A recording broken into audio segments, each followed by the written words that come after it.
ছাড়াও মা হওয়া খুবই কষ্টকর। সত্যি কথা বলতে কি জানেন? আমার এটা ২য় প্রেগন্যান্সি। আর এই প্রেগন্যান্সিতে পুরো জার্নিতে আমি আমার পাশে কোনো আপনজনকে পাইনি।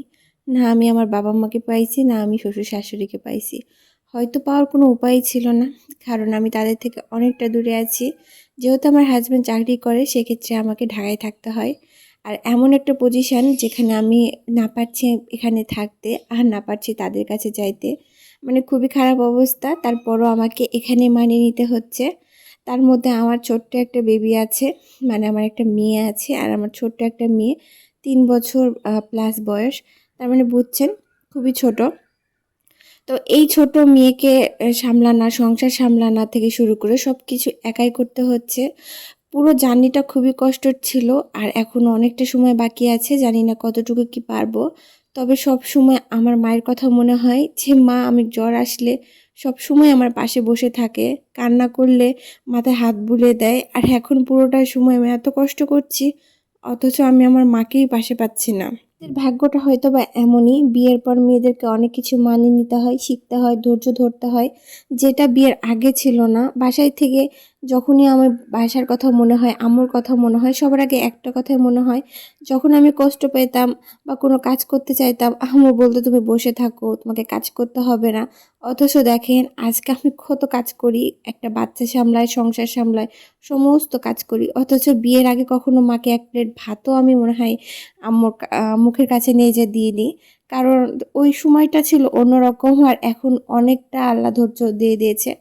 তো যাই হোক আজকে একটু অন্যরকম খাবার বানাবো। আর যেহেতু প্রেগনেন্ট আমি অন্য টাইপের খাবার যেমন মাছ, মাংস এই টাইপের খাবারটা একেবারে খেতে পারি না। একদম শুরু থেকেই আমার কোনো রকমের মাছের গন্ধ ভালো লাগে না, মাংসের গন্ধ বা পাশে যদি কেউ রান্না করে সেটাও আমার এত বিচ্ছিরি গন্ধ লাগে। পুরো প্রেগন্যান্সিতে প্রায় ভর্তা দিয়ে ভাত খাওয়া হয়েছে। তো আজকে আমি এখানে রান্না করব চাম ঘাসের ভর্তা। এটা হয়তোবা একেক জায়গায় একেক নামে চিনে। বাট ভর্তাটা অনেক মজার ছিল। ভাবছিলাম যে গলা-টলা ধরে কিনা, কিন্তু না কিছুই হয়নি। ভর্তাটা অনেক মজা লেগেছিল। আমি সবসময় যখন আমি শ্বশুরবাড়িতে যাইতাম এই ভর্তাটা আমি আমার শাশুড়ি মার কাছ থেকে শিখেছি। কারণ আমি যে বাড়িতে গেলে মা দেখতাম যে সকাল, সকাল এই ভর্তা আর গরম, গরম ভাত আমাকে দিত। খুবই ভাল লাগতো। তো আজকে ভাবছি যে বাজারে যখন গেলাম তখন জাম গাছ দেখলাম।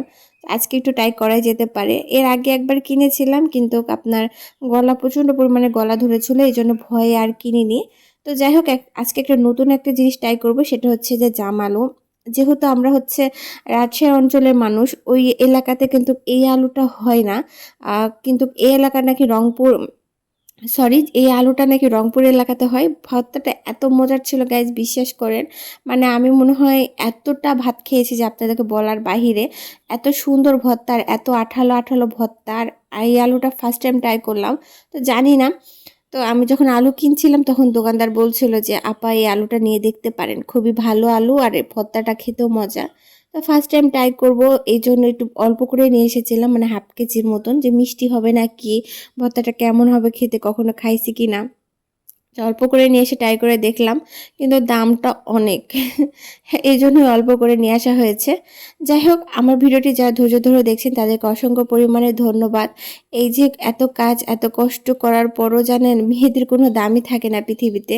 আপনার বাপের বাড়ি বলেন, শ্বশুর বাড়িতে বলেন বা হাজব্যান্ডের কাছে বলেন, যদি আপনার কোনো ভুল হয়ে যায় আপনি সবসময় আপনার ভালো কাজ করছেন বাট একটা টাইমে যদি আপনার ভুল হয় তাহলে দেখবেন সবাই শুধু আপনার ভুলটাকে সবার আগে নিয়ে আসবে, ভালো কাজের প্রতি মানে কখনোই প্রশংসা করবে না। তো যাই হোক এগুলো নিয়েই একটা মেয়েকে আবার নতুন করে জীবন সাজাতে হয়, স্বপ্ন দেখতে হয় প্রতিদিন যে কি করবে না করবে, কে কি করবে এটা তো কোনো ম্যাটার করে না। আমি প্রায় ২ মাস ইউটিউবে কোনো ভিডিও আপলোড করিনি কারণ যেহেতু আমার প্রেগনেন্ট। তো আমি ওই টাইমটাতে ভীষণ পরিমাণ অসুস্থ ছিলাম। একটা ভিডিও করব, এডিট করব এটা আসলে আমার জন্য খুবই কষ্টদায়ক ছিল। তো যেহেতু এখন একটু স্বাভাবিক আছি তো তার জন্য আজকে একটু ইচ্ছে করেই আমি ভিডিওটা এডিট করেছি। আসলে ভিডিও করাটা আমার পেশা না, এটা আমার নেশা। আমার খুবই ভালো লাগে ভিডিও করতে, ভয়েস দিতে, সেগুলো আপনাদের সাথে শেয়ার করতে। জানি না এটা পেশা হবে কিনা বাট আমার এটা নেশা, খুব ভালো লাগে আমার ভিডিও করতে। তো অবশ্যই এই যে দেখছেন গাইস কত সুন্দর হয়েছে ভর্তাটা। তো অবশ্যই আমার সাথে থাকবেন। ধন্যবাদ এতক্ষণ সাথে থাকার জন্য।